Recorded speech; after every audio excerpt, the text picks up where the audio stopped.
Magandang gabi po mga kalaki. Sino po ang mga pinanganak dyan ng September, October, November at December? Ayan po mga Burr months po Sa mga Burr months po natin mga kalaki ng pinanganak ng September, October, November at December, bibigyan ko po kayong lahat ng 6-digit lucky numbers. Oh, di ba? Tara kunin natin ang million mga kalaki. Gusto ko po maging masaya ang ating Pasko. Mali mo naman manalo sa inyo ng 5-digit o 6-digit lucky numbers, di ang saya natin.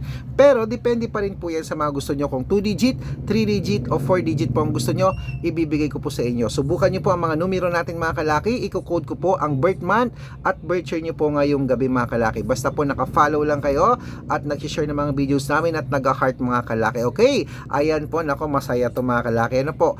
Kapag hindi ko po kayo na-replyan, baka hindi po kayo naka-follow o nag-share ng mga videos natin. Ano? At 3 days po inaalagaan ang ating mga numero. Ngayong pong gabi ay November 19. Bukas po ay November 20. Tama ba ako? Baka namamali ako. Oh, tama. Gusto ko at 3 days po inaalagaan ang ating mga numero. Kaya mga kalaki, kung makakapag-antay ka, umpisahan mo na mga kalaki. Ang technique dito kasi, comment ka lang ng comment, mas maraming comment, mas maraming pag-asa na mabasa ko mga kalaki o ang inyong mga request, okay? At syempre po, dapat po mga kalaki naka-follow, nag-share ng videos at nag-heart po. Ingat po kayo sa mga fake account at dapat makakausap nyo muna ako bago kayo sumali, okay? Good luck mga kalaki, ingat-ingat po sa lahat at syempre po, Christmas na!